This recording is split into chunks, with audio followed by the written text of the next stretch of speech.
Hi, Wildling. Hey, I'm still looking for some more interesting guests on European herbalism and foraging. So if you know anybody that would want to be a guest in my podcast series, please feel free to reach out and contact me through social media, Wild Plant Forager, or through my website, wildplantforager.com. Thank you so much.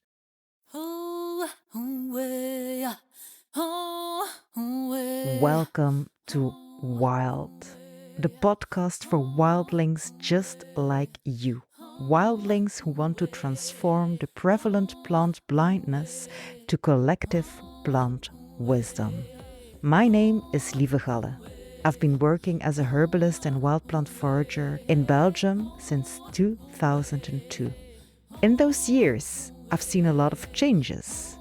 Working with plants has become more popular, but I've also seen time is running out for our planet. As foragers and herbalists in Europe, sometimes we're dealing with different plant species and different cultural approaches towards plants. In some countries, working with plants is licensed, and in others, it's almost illegal. I believe that together we can learn from one another and be stronger. There is nothing more empowering than connecting wild souls. Together, we can have a greater impact on restoring the ancient link between people and plants. And that's why, for this podcast series, I'm talking to fellow herbalists and foragers in Europe. So if you're ready to find out what you've never been told, but what your soul already knows, welcome to Wild.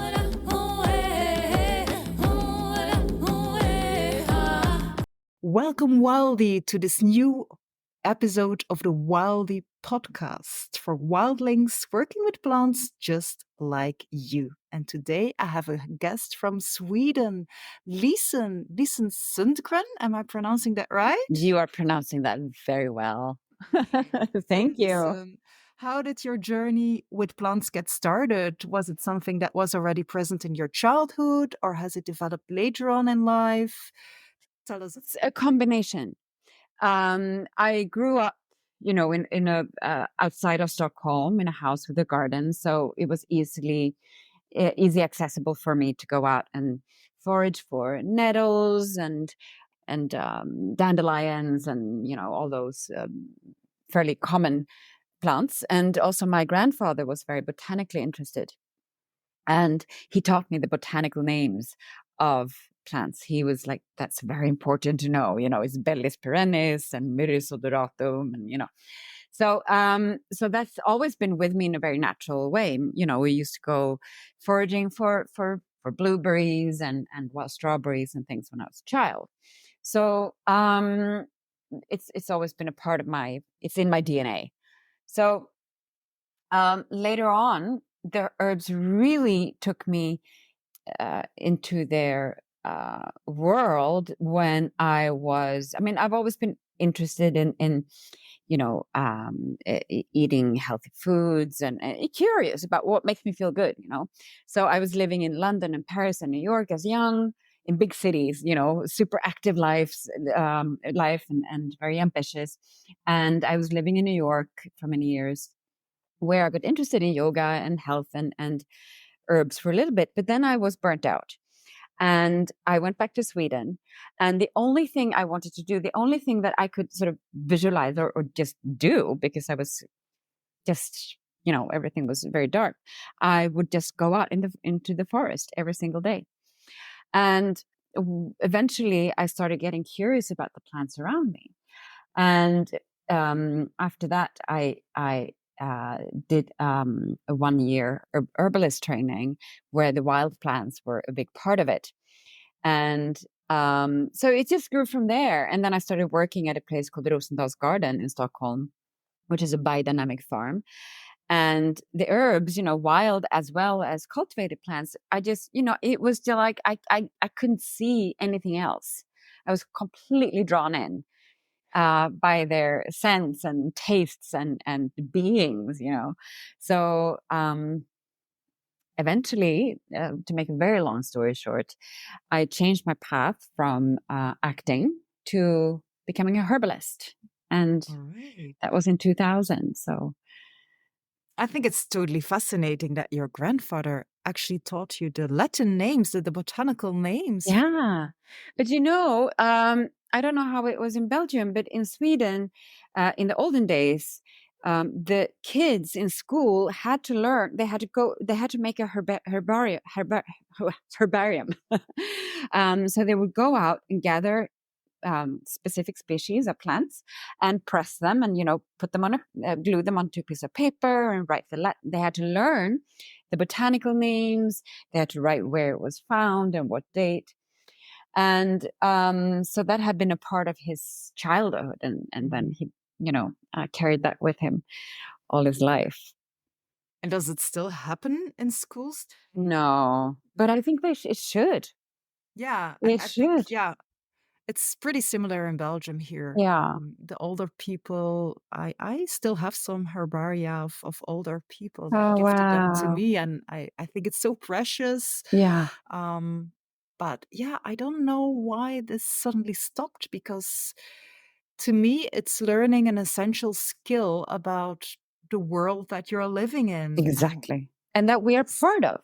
yes, and this is a thing that hasn't changed. Yeah, the No. plants are still the same, and yeah, Yeah. so I don't know why they stopped doing this. It's No, I think it would be great if they picked it up again, because it does remind us of our symbiosis. Without we are part of nature, so we are nature, and if many people today forget that, so they think that we can just take what we want from nature and live in our cities, far from the wild, and still have food and clothes, but we won't. You know, mhm, uh, we need the plants for our survival, and because it makes us feel good to hang out with the plants. absolutely. It's good for your health and for your mental Mhm. health, and especially for kids today that are so exposed to social media and frames, and And we so probably. overwhelmed, really. Oh. Yes, they don't have any rest and peace and Mm, quiet in their brains anymore. And I think it's urgently needed that they just spend much more time in nature. yeah, Yes. for sure. Yeah. Yeah. So is working with plants as a herbalist and a forager, is it like a common thing in Sweden? Something that is still done traditionally, or is it more of a rare thing? It's, when I started doing workshops and things 24 years ago, um, it was not common. But it was an older generation that held the knowledge, because when they were young in the 70s, there was the green wave. Mhm. So then it was cool to grow herbs and forage and eating dandelions and nettles and all that. And then it was the generation before that, with my grandmother, who was born in 1919, I think. She lived through two wars, one war, um, and learned to grow vegetables and tend sheep, and also use wild vegetables, because it's what they had. So when I started, no, it wasn't very common at all. And I remember my first wild walk that I was teaching. I think it was pouring rain, and I think 3 people came.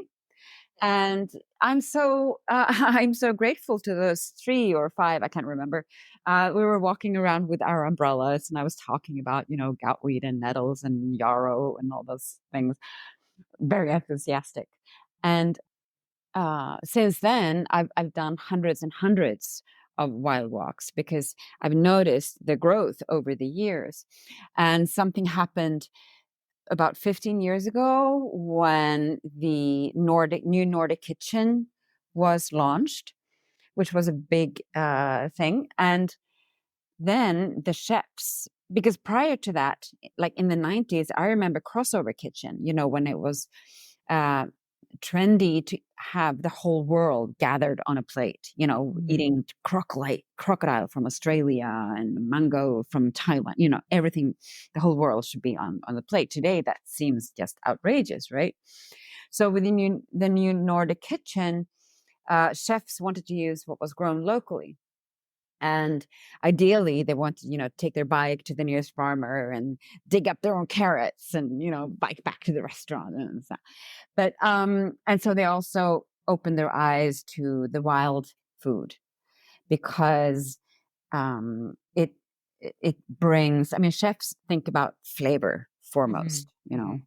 Me, I can be like, oh, it's nutrition, but it's like flavor. So um, the wild foods have some of the plants have really exceptional flavors that are a good complement to the cultivated vegetables. So I started foraging for restaurants and teaching chefs, how to um, you know identify plants and how to use stuff like that. So um, when that sort of that era opened up a whole new world because people, they go to restaurants and found yarrow leaf on their plate. They'd be like, "Ooh, this is very cool," and so then I there was a whole new interest, and I started writing books about the wild plant. I wrote 3 books about wild plants, and the interest just grew and grew and grew. And during the pandemic, you know, it, people couldn't hang out indoors, right? So Mhm. they had to spend time together outdoors and looking for things to do. So me as a forager and as a nature and forest therapy guide, I was super busy, during the pandemic. So the interest really grew because people were spending so much time outdoors and wanted to have something to do.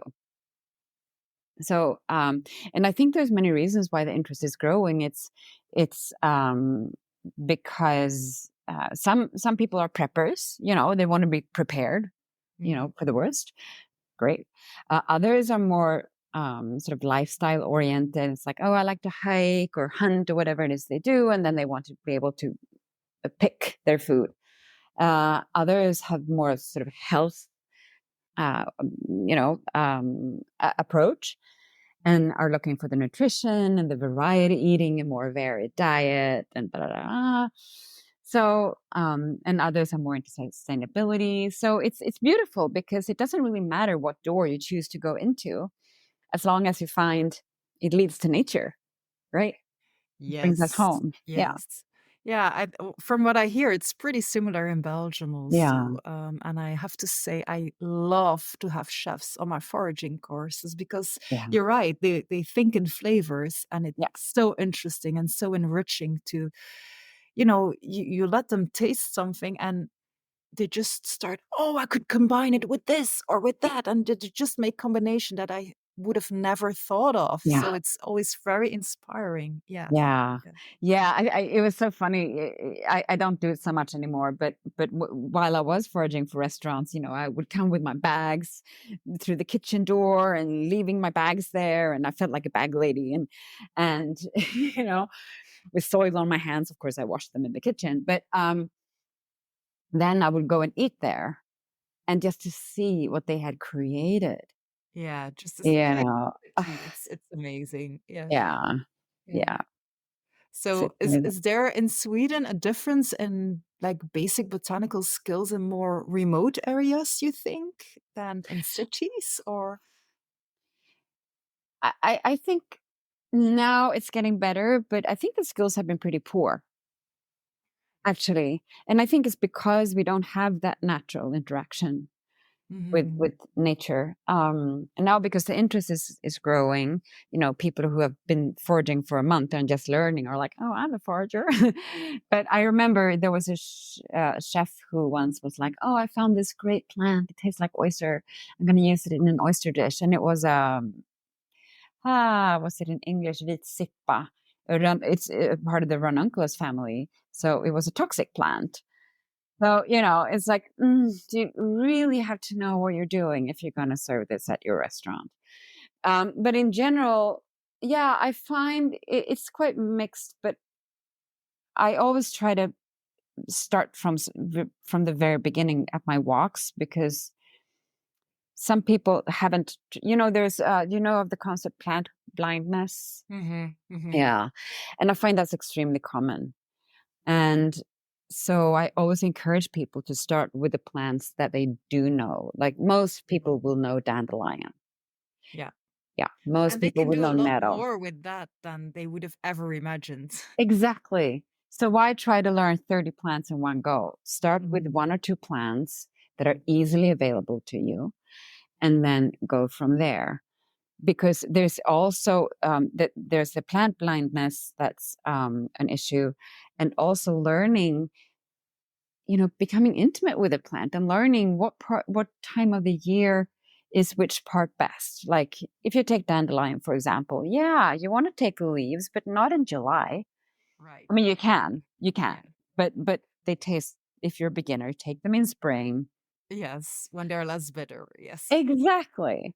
And then the root is, before and after bloom, and the bud when it's a bud, so you have to, so I always encourage people to go slowly because, the knowledge it's not so deep.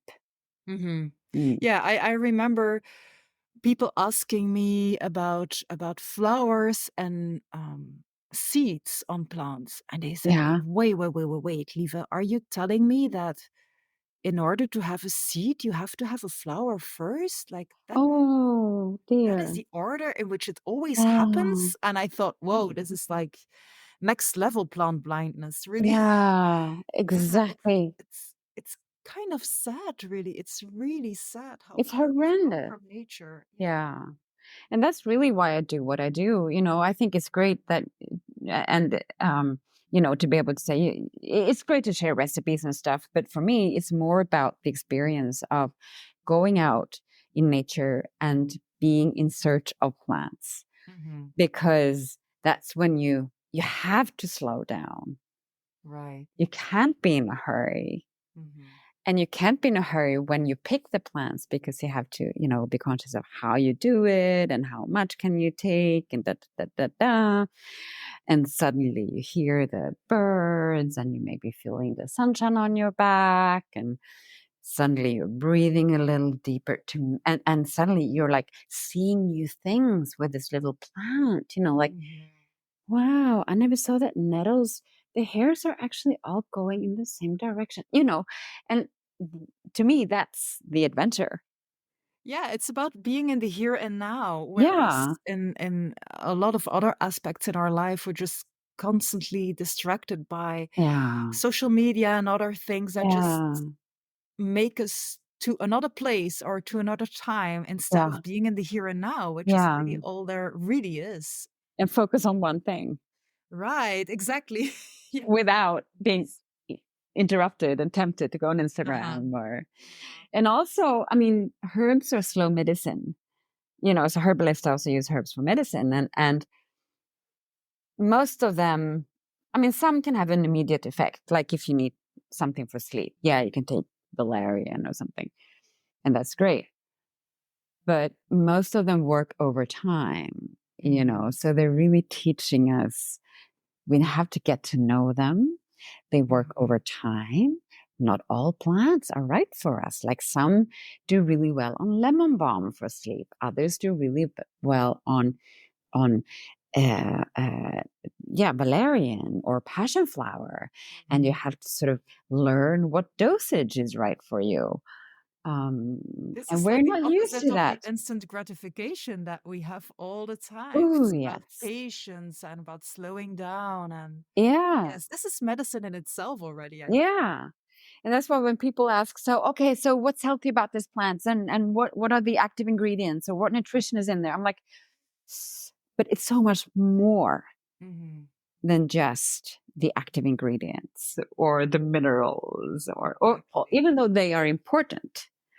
But yeah, you know what I'm Yeah. saying. Yeah. Yeah.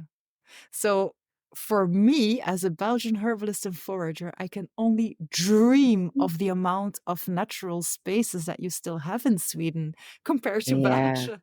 Oh my goodness. Yes. Of course. However, I think most people, and it's probably similar in Sweden, most people still live in cities, not in the Yeah. countryside. So, are there enough green areas for people in more urban spaces? And are Mm. there like urban foraging opportunities? Or Mm. So now there's more herbalists and foragers around.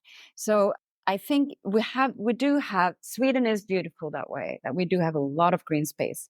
And I live in Stockholm. I also have a cottage in Sörmland. And so I have a lot of opportunity to forage, because here where I live in the city, live near a big, huge park where I can go out and Mhm. forage.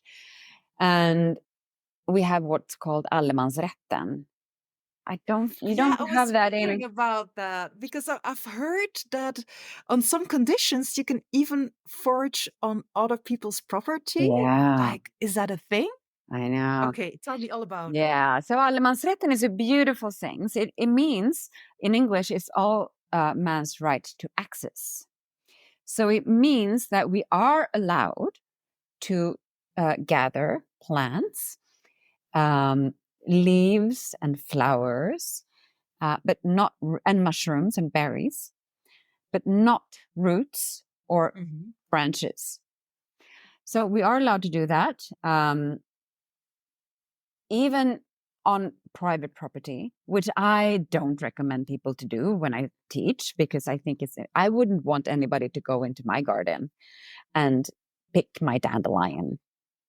So I always say, ask kindly, ask politely. Probably nobody's going to say no if you ask, can I have your dandelion roots? You know? Uh-huh. um, but yeah, so the law is, I mean, there's a lot of private forest where I have my country house. And yes, I am allowed to go there and forage for sure. And I do. But with that said, and the allemansrätten, it's not a law, but it's just, it's something given to us for us to be responsible for. So it also says we should not destroy or um, or bother. Like we shouldn't bother animals, for example, or and we shouldn't. If you find a whole patch of, I don't know, sweet woodruff or wild garlic, don't take the whole batch, because the plant, then you are spoiling the plant's Mhm. ability to uh, grow back. You know, Mm. so um, I always say don't take more than 10%. I know that's Mhm. very little. Mhm. Mm, some people say 20, some people say 25%. I think better to take less. I'm in team 10% as well. Yes. Yeah, and leave the rest to for the plant so it can keep living and regenerate. Mm. And there are other animals that are dependent on these plants, and there are insects that are dependent on these Right. plants. We can go to a shop and buy food; they can't. So, and we need for those insects and animals to live so that we can live healthy lives on this planet. So, it's all interconnected. And I also think it's a great idea to cultivate. If you have the opportunity, if you have a piece of land, grow some of those wild plants, because it's not going to be sustainable that if, the more foragers around there's going to be, it's not going to be sustainable for all of us to just go out and forage. So I think if you have a piece of land, grow your own nettles, Yes, you know? I give the same advice to people, and also it's increasing the biodiversity in the gardens of the Exactly. people. So it's a win-win situation, and you don't have to go a very far distance just to pick your wild vegetables. So Yeah. it's It's like a kitchen garden. really Yeah. So yeah, keep a wild corner in your garden, and some piles of wood for the insects. And what I love about the legal frame, it's that like it's a right, but it's also a duty. It yes, yes, it has both sides, and that's how yeah, it should be. yeah, Like know that I read about former kings in Ireland. They had yeah. to marry the land, and I just love this whole concept. It's Maryland. They had to marry the land, so like just like you say to your husband or to your wife, I will take care of you, I will be good to you, I won't harm you. They did the same to the land. And I think that's such a beautiful I concept. love that. Because what happens is, I see foragers do abusing that right that we have, and taking the whole patch of wild garlic or whatever it is, and for selling. And what we also see here in Sweden, which is a problem, is that people are throwing garbage out in nature. Yeah. So I always say, in the olden days, um, indigenous people give, they would first ask for permission. Can I, the plant spirit, can I pick you? Or can I use you? Can you help me? And if the plant said yes, it was okay. And then afterwards, they would say thank you by giving something back, like some indigenous people in America would give tobacco, or like I heard a story where the people who lived up in the mountains in South America would give a shell from the sea to the plant in the mountain, and vice versa, because it's a gift they couldn't go and find themselves. So our way of reciprocating, I can't speak, giving something back, is, I think, by picking up garbage. I'm telling the same to my students. You are. Amazing. It's nice to see so many similarities, really. Yeah, yeah. Yeah, I think, and sometimes they post pictures of this, my students, and I see just trash bags full. Yeah, I know. And it takes 5 minutes. Yeah. Yeah. It's it's really appalling. Yeah. Yeah, I don't understand people who are, and I think this is the mind shift that we have to have, because Mm. some people will ask the question, yes, but why would you forage in a place that has a lot of trash? But the real question is, why are people throwing trash on food? Exactly. That is, that is a Yeah. mind shift we should really have Yeah. about people thinking about nature. And it's Yeah. crazy how people can just, they don't mind really, and they just throw their trash out. Yeah. And I think this is part of the lost connection, is people think they can throw garbage on the ground because they don't really care what's going to happen with it. They don't realize that, in fact, they're cutting off their own foot, because in the long run, it's going to harm us, the way we treat nature, Absolutely. So I think that's part of, or a symptom of the whole problem of the lost connection, which is what I think foraging is. Foraging is not so much, for our part of the world, we have such an abundance of food. So I think for us, the foraging is more about making a connection with Right. nature, is to listen, um, to learn from the plants, to be still, to come back, to come home to ourselves. And for that, we don't need such huge amounts of plants, but it's the doing, I think, that is Yes, and coming home is a good word for that. It's like this Mm. sense of belonging. Yeah, You are exactly. part of the whole, and yes, Yeah. yeah. And then there's the whole issue, of course, with eating wild, about we get a more varied diet by eating wild foods in season, and it's good for the microbiome and all that. But yeah. So I was wondering, when it comes to the use of medicinal plants, Mhm. how is that legally worked out in Sweden? Is it like a Mm. gray zone thing, or Mm. is it like an officially registered thing, licensed thing, or Mm. how is that? Yeah, it's a little complicated because, like, you can't make a nettle tincture and sell it and say this is great for cleaning the blood or strengthening the bones, or you can't make any claims. And I think it's a whole EU thing, and in the States it's even worse. Yeah.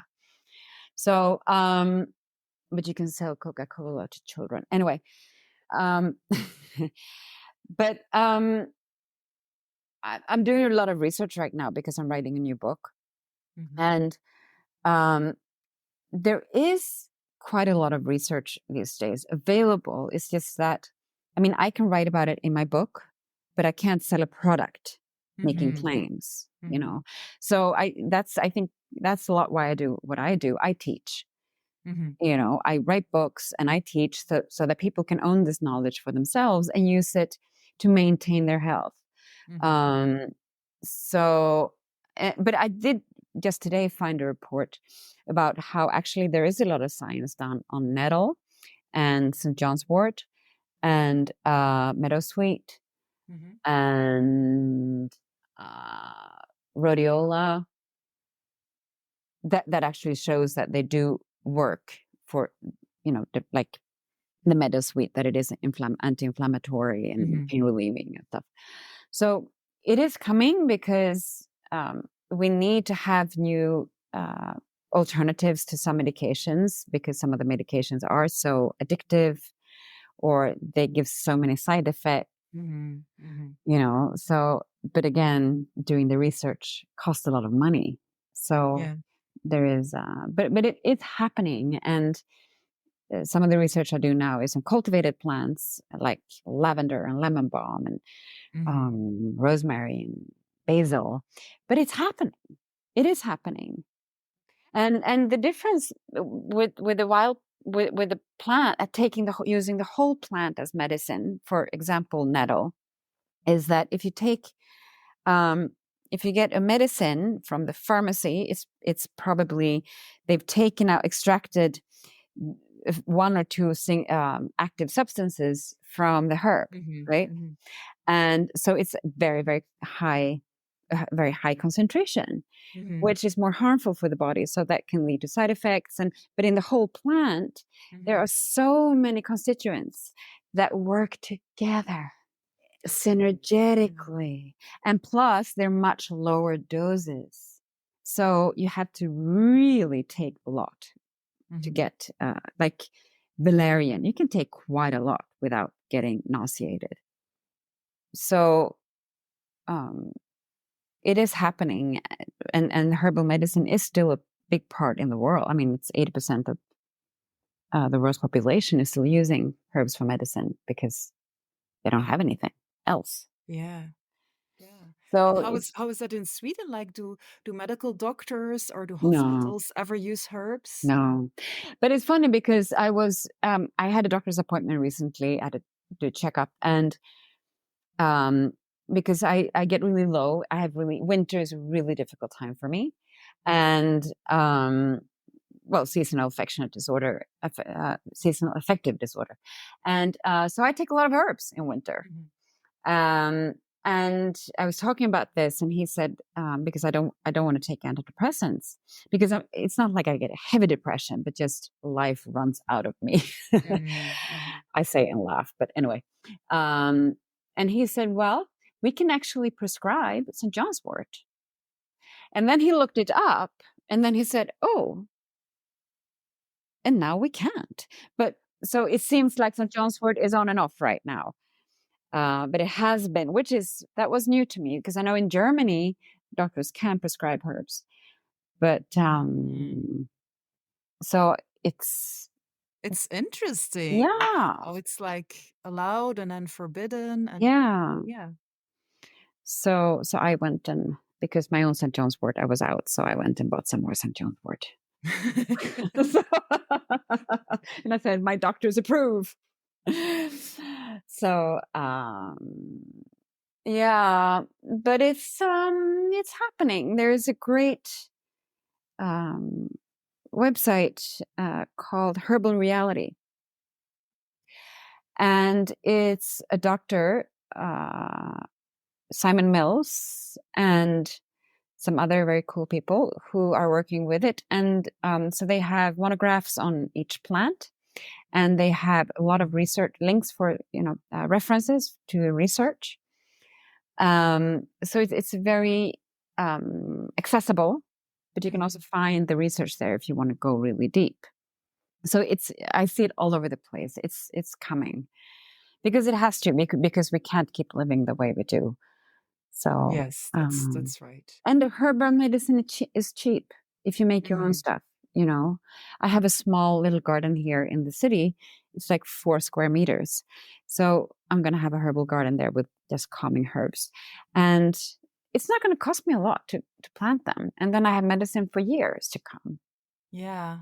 Or, Yeah, it's and I think it's good to grow your own or to gather your own. I mm, once a long time ago I wrote an article about this for Plant Healer magazine, and because in Belgium the medical care is it's a very well established system. So the government pays back most of the yeah, costs of the medicine yeah. and of the doctor's visits. Um, However, it means that yes, I was comparing this in a case where um, I was having Lyme disease, not the Ah, planning. chronicle type, but just the acute type. So it was not that hard to really get rid of it. Mm, But I thought, hey, if I take these antibiotics, it cost me like only 2 or 3 euros. yeah. If I don't have my own herbs that I can gather, that I can harvest, then I have to go to Mm, the health food store to get some mm. tinctures, Ah, which will be like at least 15 euro for each tincture bottle. yeah. So, um, and I could see when I was traveling in the US, I could see this because their social security system is not Yeah. as good as in Belgium, Right. that people are more into herbal medicine because it is always the cheapest Yeah. option, pretty much. So, yeah, and it's not that I'm against this social security system, Mm. totally not. Mm. But I think it would be nice if like herbal things would also be included. Yeah, I absolutely, and we have the same thing. We have a great system. Medicine doesn't cost, most medications don't cost much. But I think, and I'm definitely not against, modern medicine, because it's not black and white. I Of think, course not. and I'm always concerned about saying that, because there's some people seem to think that it's either or. But, if I break my leg, I'm not going to go to a herbalist. Exactly. I If I mean, get a heart if I attack. need surgery, I'm going to be so glad with the anesthetics of modern medicine. Yeah, and somebody can do the surgery. You Yes, know? exactly. So I really think it's a complementary thing. For And sure. And I think the herbs really come in. I use them. I never recommend them to treat diseases, because, then you have to really have the person there, and that's too complicated. So I really believe in herbs for maintaining health and Mhm. supporting your health and preventing getting sick in the first Yes. place. And then after you had your broken leg mended, or after you had your heart attack, then, what herbs can support me to get Mhm. better Mhm. and to restore. So, Yeah. but yeah, definitely a combination. And some medications are saving lives for sure. There's no doubt. Yeah. Yeah. Yeah, because I think like in the case of the antibiotics, and Mm, also I'm not against antibiotics, they have a mm, time and a place, mm. but I think the whole environmental cost Yeah. is not reflected in the price that people pay for it. No. And whereas if you use herbs, well, the environmental impact Yeah. on like the water system is just Yeah.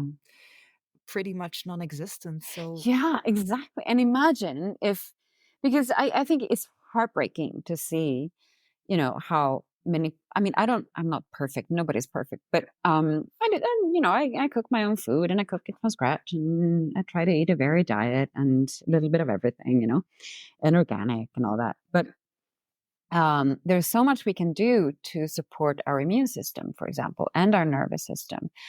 And if that was more prescribed, to exercise more, spend time in nature, and eat healthy, and don't smoke, and don't drink too much alcohol, and do drugs, you know, yes. then we wouldn't need to spend so much money on many medications. So there is, lifestyle, and also, herbs work best in combination with lifestyle. So we can help the herbs help us by, uh, getting our daily sun. There's no sunlight today, but at least there is light. Getting my exercise, doing my yoga practice or meditation or whatever it is that hits your heart. Um, by eating fairly well and just taking care of yourself, because then you can't expect the herbs to work if you drink 10 cups of coffee and you smoke a pack of cigarettes every day, and think, oh, the St. John's wort is not working.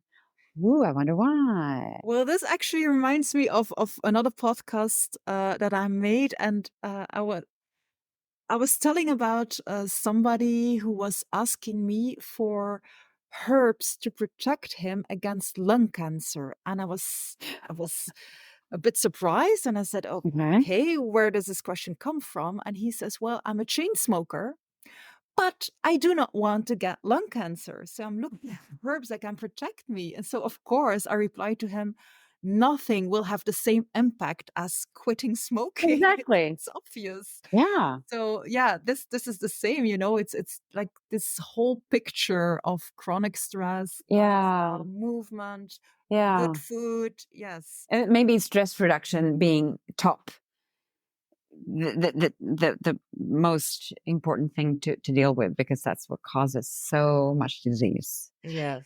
Yes. Um, and I if think it's really underrated as a factor on our health, Yeah, chronic stress. yeah, I think so. And sleeplessness, but that comes as a result of the stress. So Mm. yeah, it's complicated, but and that's, I think, also the herbs and the foraging is a great tool for teaching these things. Because the most common questions, I'm sure you get the same questions, are what herb can I take against my, for my headache or for stress or for this and that? And then you have the opportunity to say, well, you can take this herb, but you can also combine it with, try to get your 8 hours of sleep. How can I do that? Well, then you can teach them how can they get their 8 hours of sleep, and how, sleep hygiene, and if you take a 40-minute walk every day, then the herbs will have a better chance of working. So it's a great tool for inspiring people to Yes. take care of Yeah. themselves. So the next question is a Mm? bit personal to you. What is the one plant that you think should get more fame? A plant of which you think is totally underrated? Well, gosh, it depends on season and day and weather, but I think overall, that nettle is such a great plant, because it can take care of so much. Because mainly it's probably the because it's so nutritious, that it helps our health so much. Because many of our issues and imbalances can be because of lack of certain nutrients. It's quite simple. So, and the nettle can clear our bodies from toxins, which can support the joints. It will remineralize us. It supports our skin, nails, hair, and the nettle seed. It's also an adaptogen, and the nettle seeds are also very effective for that. And an adaptogen is a plant. You know that, but just so the listener doesn't feel left outside, it's a plant that can support your body, and your adrenals, and it's a support against the effects of stress. So it can sort of Yes. make the symptoms a bit milder. And nettle is a great one, and nettle is a food. So you can eat it as a food. You can put it in your freezer. You can dry it. It's easy to make a nettle soup or a nettle pie or nettle risotto or what have you. And if you want to take a cure for 6 weeks or so, you can make a really, really strong infusion with a lot of nettle that sits overnight. You make an infusion that sit overnight. It's almost like a green soup when you drink it in the morning. And then you drink that throughout the day, to sort of remineralize and cleanse and support your liver and digestion, and it's easily accessible. Most people can tolerate it, and some people who have problems with their kidneys should avoid it. And also, pay attention to how much you can tolerate. but Mm-hmm. generally it's considered a vegetable, so you can really eat it. And it grows, it's prolific. I mean, it grows Well, everywhere. everywhere. Yeah. Yeah. And the nettle seed is a great, it's actually specific for the adrenals. Mm-hmm. Yeah. So after, like when you're burnt out, Mm-hmm. washed out, exhausted, and your adrenals really need support because they've been just producing, stress hormones for a long, long, long, Mm-hmm. long, long, long time. Um, use nettle seed. You can eat a teaspoon a day, or actually a tablespoon, or make a tincture. Yes, I agree. Stinging nettles. We should all just be eating that a lot more. It's Yeah, so easy to identify. It grows everywhere. yeah, It's perennial. So if you have a yeah, garden, yeah, I remember when I lived in my previous house, we had a smaller garden and I just had 1 square meter of stinging nettles. yeah, And just the amount of harvest that I got out of this yeah, 1 square meter because you just cut it off and then a couple of weeks later you have the same amount again and you can yeah, again harvest. So yeah, it's an amazing plant. yeah. It is. It is so beautiful, and so of course many people are scared because they're like, "Oh, but it burns." Yeah, but you can use gloves and a pair of scissors. Mhm. So, plus, I think they're good for keeping the mood up because they actually contain endorphins and acetylcholine. What is that in English? Um, my mind goes blank right now. But I yeah, didn't know that about the Andor. yeah, yeah. So it is a great plant, and tasty. And then I right now, it's what is it, mid-February. I am craving nettles. I can't wait for the fresh nettles. By October, I am so fed up with nettles. And then I only use them like in infusions and not so much for food. And then winter goes, blah, blah, blah. And then comes February. I'm like, I can't wait for new nettles. So, Yeah, I love the seasonal thing about foraging, yeah, how you start to crave certain things or how you just know that, oh, I can only harvest it for this 2 weeks and it's just yeah, like a precious treasure that you're yeah. harvesting. Yes, I love the whole seasoning of it. And also that way it's hard to, because some plants you shouldn't eat too much of, but eat Mhm, eat them, once in a while. But then it is hard to overdose on plants that are available for a short time, and you eat them and then you go to the next. And then you mhm, go to the next. And that's, we don't eat strawberries all year. We eat them in summer. mhm. you know, Right, as it should be. as it should be when they are at their best. So with the nettles, there's no risk of overdosing because unless you really eat them every single day of the year, but you don't eat anything every single day of the year. Mhm, Or we should, mhm. we should eat more Yeah, than. and you can just add it to everything, like even to Yeah. tomato sauce. You can just add Yeah. them. You can add them to any kind of soup and dips Yeah. and on spreads. Yeah. We use Everything. smoothie or pesto or anything, but do collect the seeds. Hmm. Hmm. It's a bit of work. I love the seeds. Yeah, they're amazing. And I put them in salt sometimes with toasted sesame and Aha, yeah, nice, yeah.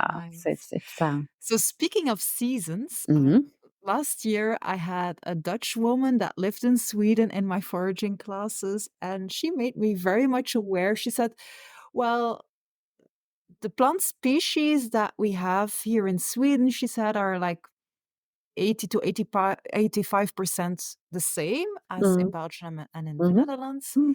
However," she said, "a big factor is the time frame in which we can Yeah. forage because obviously the winters are a lot harder and Mm, longer." mm. So I was wondering, how does that affect your foraging? Like, do you harvest more in summer to dry or to eat? Yeah, yeah. So, my busier now, I'm not foraging so much for restaurants anymore, but I forage for other reasons. So, um, of course, from when the nettles come, like April, maybe March, April. May is super intensive, but then with that said, it depends. I don't try to forage a million plants every year. Like I focus on, okay, this year I'm going to focus on sweet woodruff and nettles, and that I know what I use every year, more or less, and then maybe I add something new.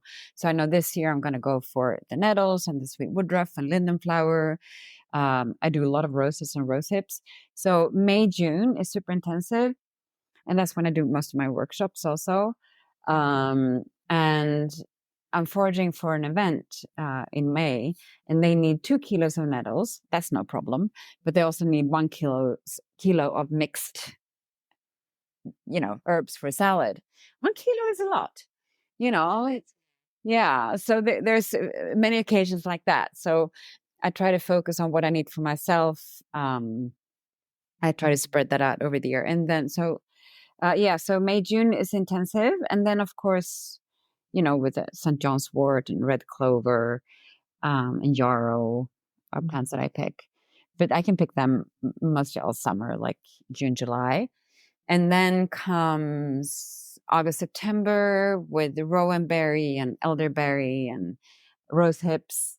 And hawthorn, of course. I love hawthorn. Very good for the Yeah, heart. me too. Makes me happy. Yeah. So that gets pretty intense then. Um, and then in winter, I can take a walk without looking at the ground all the time, which is a bit of a rest. But we can forage here because now, for example, the rose hips that are left on the bushes, we can still forage all winter, although they're a little wrinkled, but the flavor gets more intense. So I make a soup Yeah, with yeah. rose hips. And I can also forage still, pine needles are Mhm. great for making pine needle infusion, which is very uplifting and warming, which I like to. I love just the smell and the taste of it. Isn't it amazing? But if you drink it in the summer, it's like, it's a winter flavor, isn't it? Yeah, it's a winter thing. Yeah. So, no, but I think it's good to have, to rest in the winter, and um, winter is for, like, this winter, I'm writing, doing research, thinking, doing podcasts. Um, and I kind of like that rhythm, Mhm. because in spring and summer I always have that, it's like a pull. I feel like I have to go, there's always something pulling me, from Yes, and the to go out days and are forage. longer, you have more energy. Yeah, Yeah, it's like the natural cycle of things. I would not want to be caught up in a job where I had to do like equal efforts in the winter than right. in the summer because it doesn't feel natural to me. No. Yeah, so I'm really happy with this seasonal effect of. Yeah. And that's also another beautiful thing about learning to forage, is that you do get that natural rhythm with nature. Mhm, Because even if I go out now, I still connect. I look for the mhm. buds and something sticking up there, or what's under the snow there. But yeah, to have that break. Now it's time for hibernation still. Yeah. Yeah, and I Um, love how you say that you focus on certain plants, and I think that's also part of being more skilled and yeah, experienced yeah. forager. Like, we had a not last summer, but the few summers before that, it was very dry, and we hardly had any Mm, elderberries. So I just didn't gather the elderberries. right. I thought the birds need them more than we do. Last year we had a really cold spring, so I didn't harvest any flowers, Hmm. especially early spring flowers, because I thought, the insects will really be Yeah, starving and they really need them. So these are kind of the things that you develop when you for sure. experience them. Yeah. Exactly. And I think that's exactly how we need to harvest sustainably. And I think that's why I think nature is foraging is such a great way to learn how to use nature's resources. Mhm. I don't like the word resources because they are there for their own sake. But anyway, um, in a balanced way, because when you go out and forage, you see immediately the effect of what you've done. If you take all the plants in one batch, they will be gone.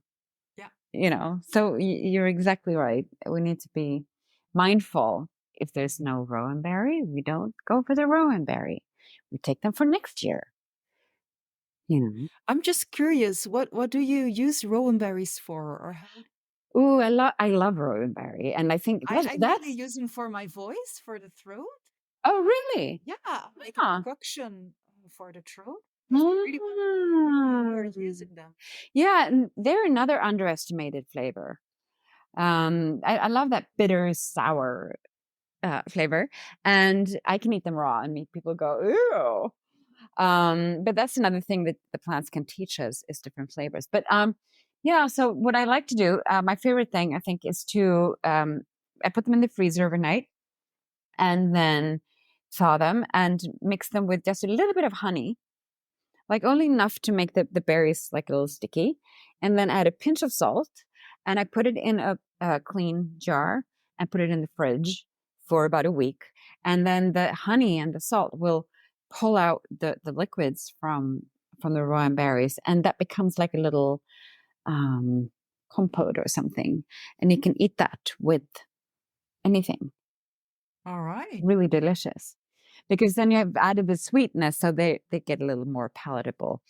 And I've also made shrub or oxymel, with honey and honey and apple cider vinegar.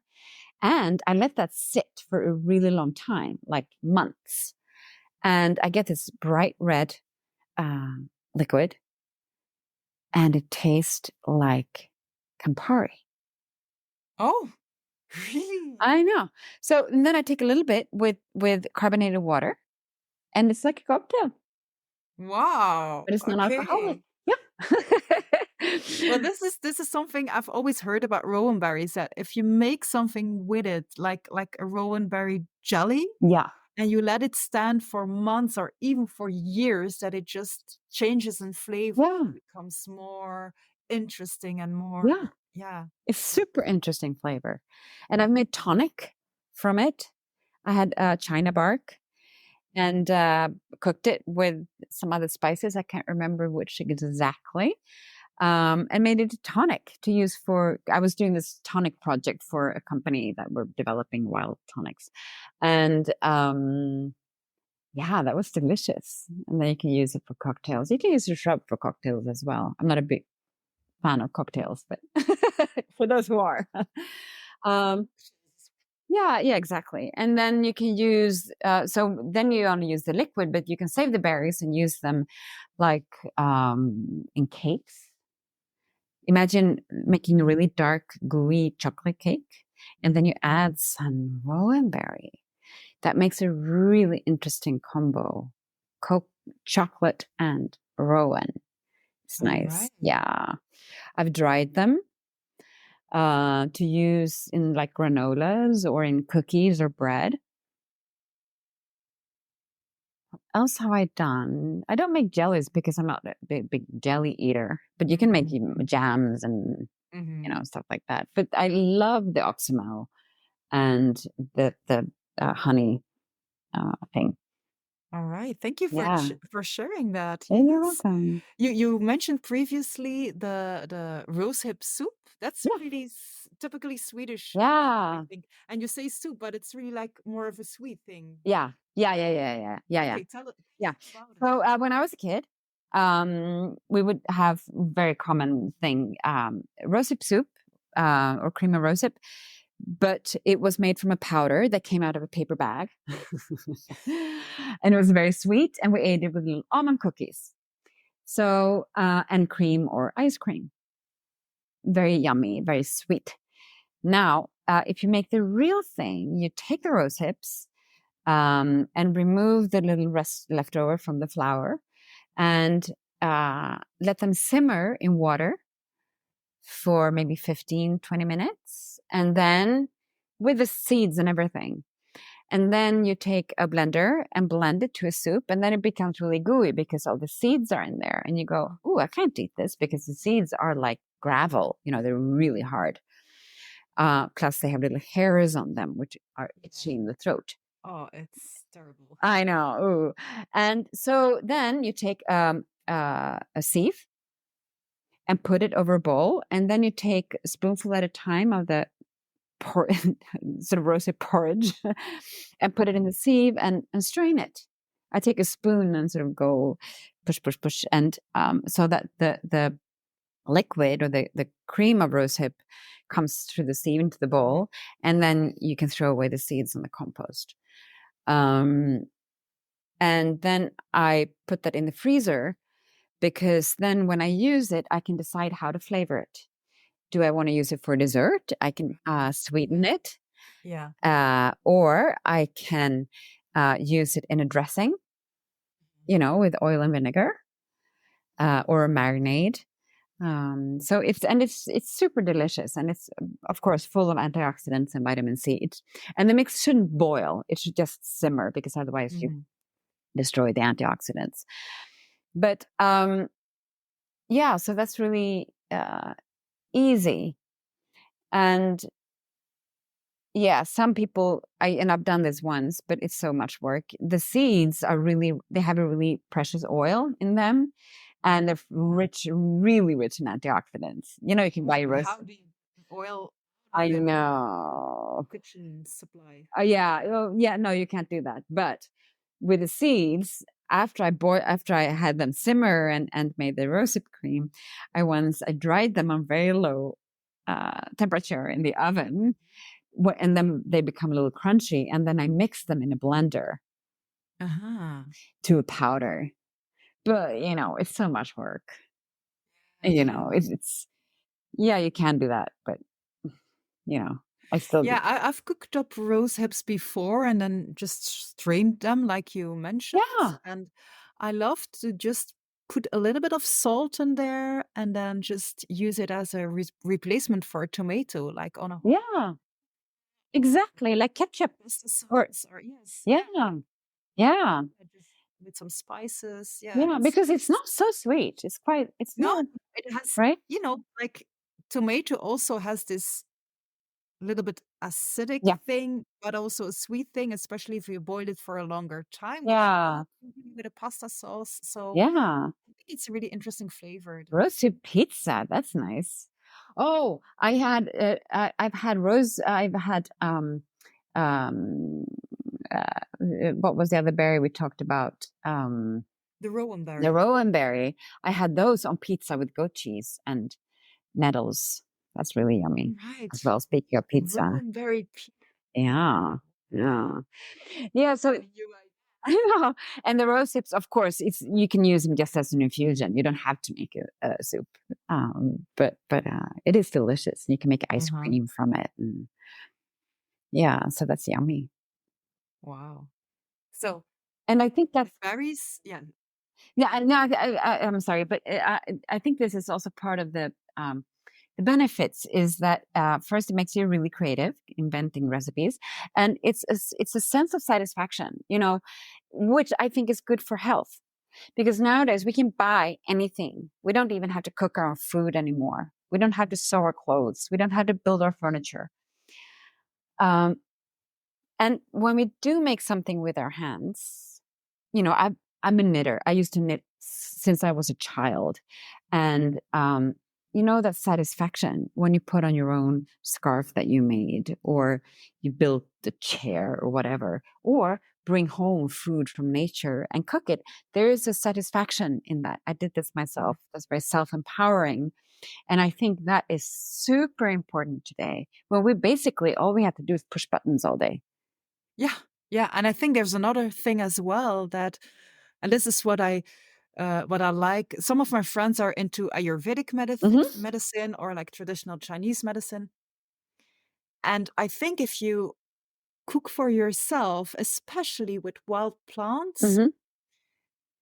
you also more have attention to what is it that my body needs today? Yeah. Like, what is Yeah. the weather like? What am I Mm. feeling like today? Like, oh, maybe I have a bit of a runny nose, or, maybe I feel a little bit tired, and then Yeah. just adjusts what you are cooking for yourself or for Yeah. your family. And I think in the Western world, this is a factor that has almost disappeared. Yeah. Yeah, it is. And that's why I think Ayurveda is such a great I'm not I mean I'm a little bit familiar with TCM but not deep. But I've exposed myself more to Ayurveda, and eating foods, local foods in season is very much a part of Ayurveda. Hmm. Um, so it's and also of course learning the dynamics with cooling and heating and drying and wet and moisturizing and all that. That's makes it adds a whole dimension Hmm. to herbalism, of course. Hmm. Yeah, Yeah, and we've been talking a lot about I know. berries, and there is, for me, I don't know. I've never been to Sweden, but Come. there is this Swedish thing with Oh berries. I don't yes. know. Um, so you have like wild Uh huh. strawberries and wild Uh blueberries, huh. which we also have in Belgium. But then you also have like Lincoln. Mm. Hmm. Yeah. Yeah. Cranberries. Oh my gosh. You don't have them in Belgium? Oh my goodness. Well, that's like foraging for berries and mushroom is a very Swedish thing. It's what we do. Hmm. And that's good. That's the way many people get their nature connection. So the lingonberries are quite mm, mm, uh, a bit, I want to say acrid, a bit little sour. So they're often made into jam to be more It's not something we really eat raw. Like blueberries, you can just put in your mouth right Yeah, away by the mouthful. I put more in my mouth than in my bucket when I go out and pick. same here. But I know it's hopeless. But and that's when they taste best. So Hmm. um, the lingonberries are better cooked and delicious. Make a lingonberry pie with fudge, or using them with food. Like a jam is a very common thing. Meatballs with lingonberry jam and mashed potatoes is like, that's Swedish traditional farmers food, you know, um, which is a very strange thing to many people, is eating something sweet with, salty food, Yeah, in Belgium we do the savory. same with applesauce. Ah, of Yeah. course.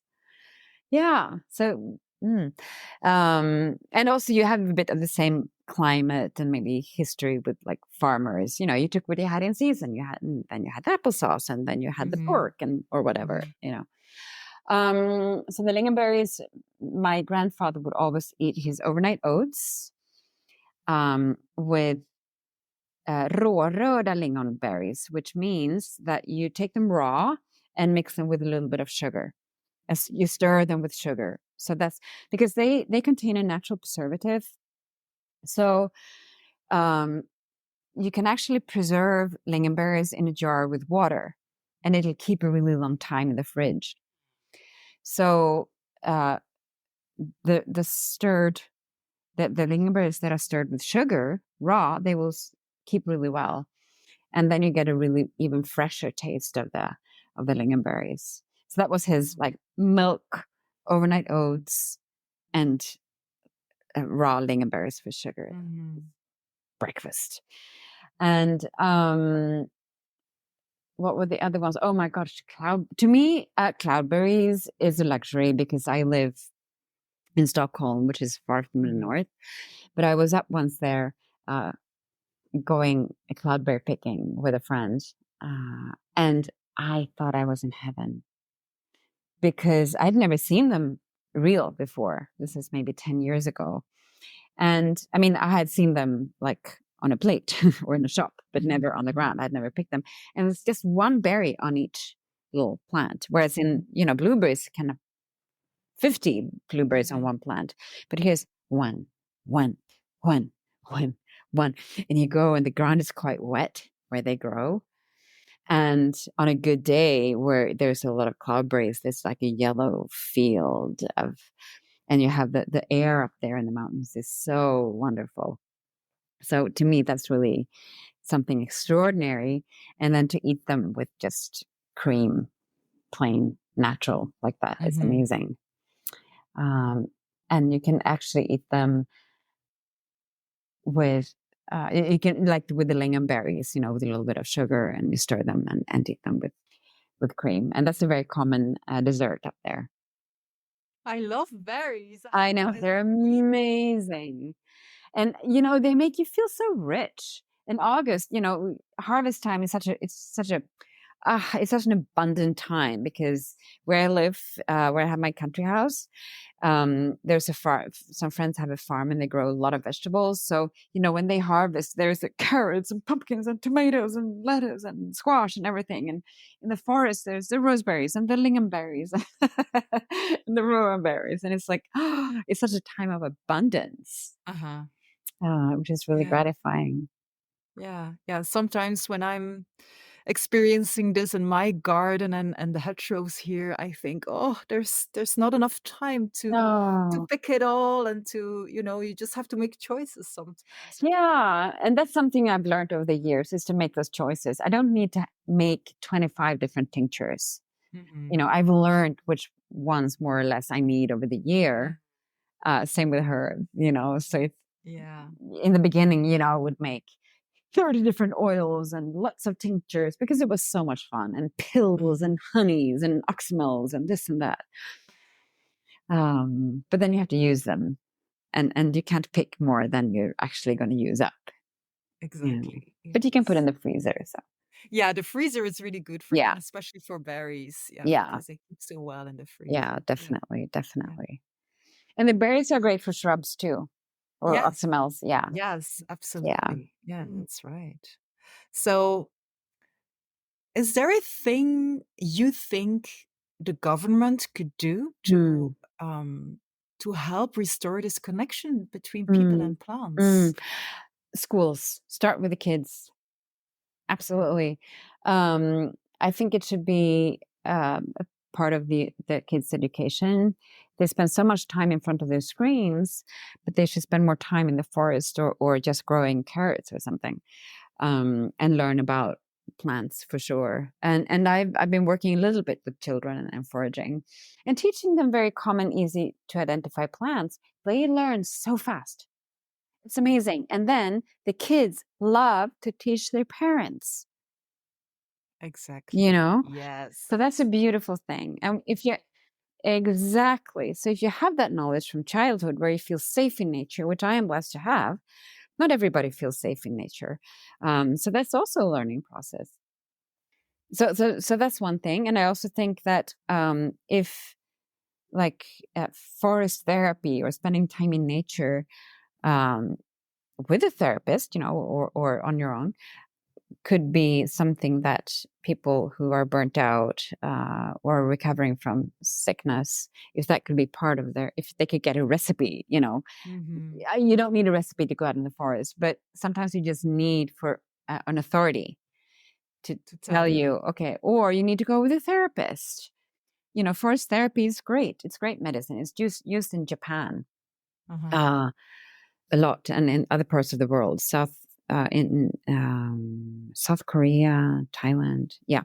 So, using nature as a recipe for recovering and treating very,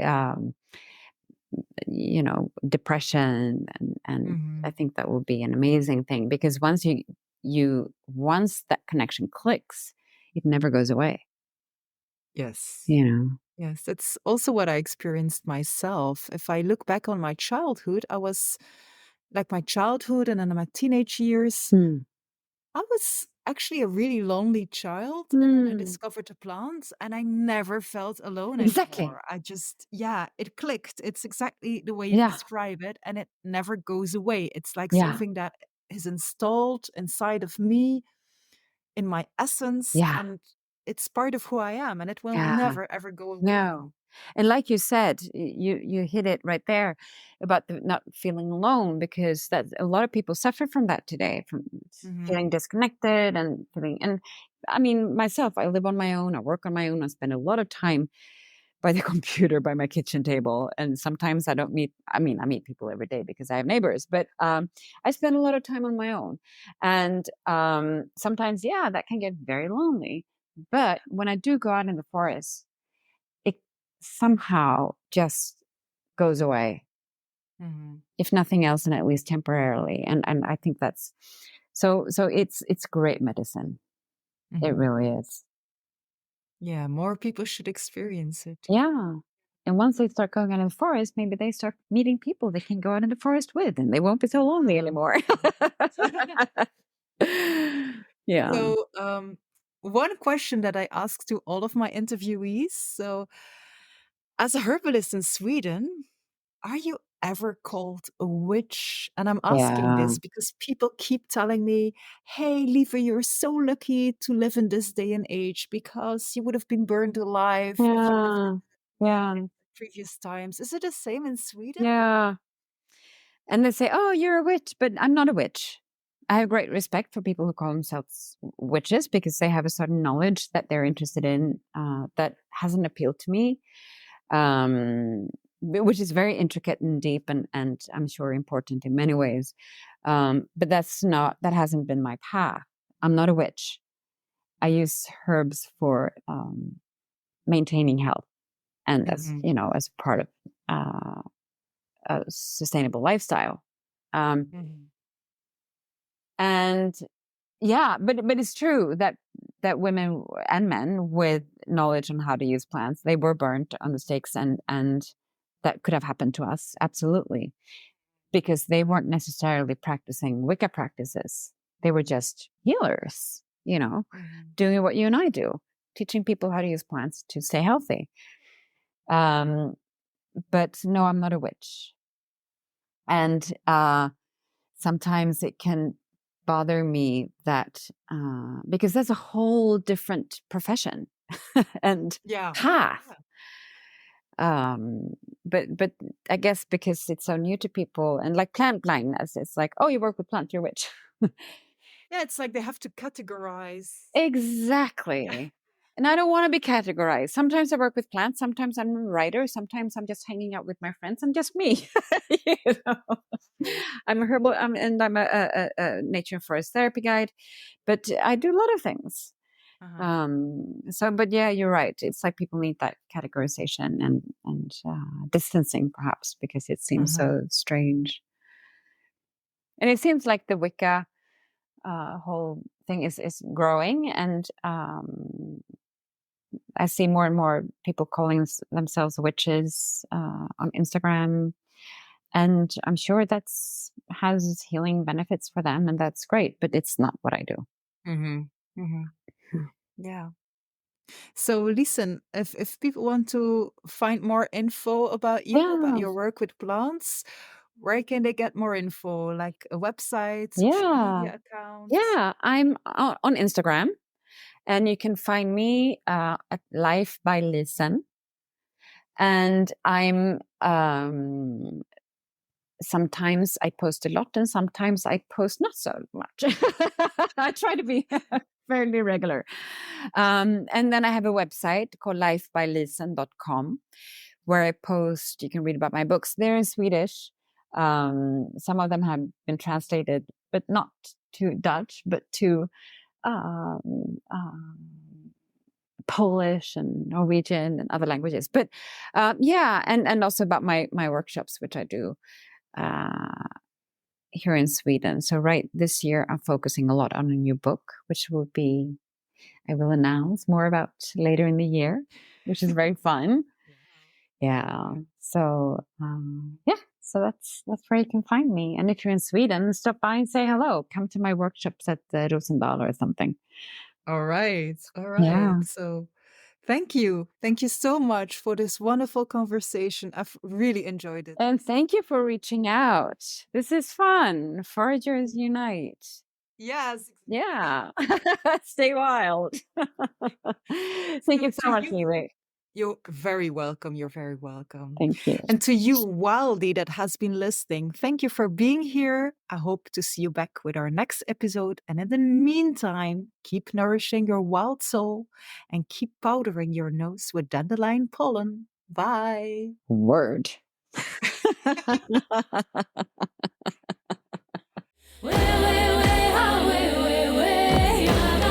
A warm thank thank you for listening, Wildie. Are you feeling a wild itch after this episode? Well, just head over to wildplantforager.com and feel free to connect with me on social media. I'm looking forward to the next episode. I hope you'll be there. But for now, just go outside and follow your wild heart.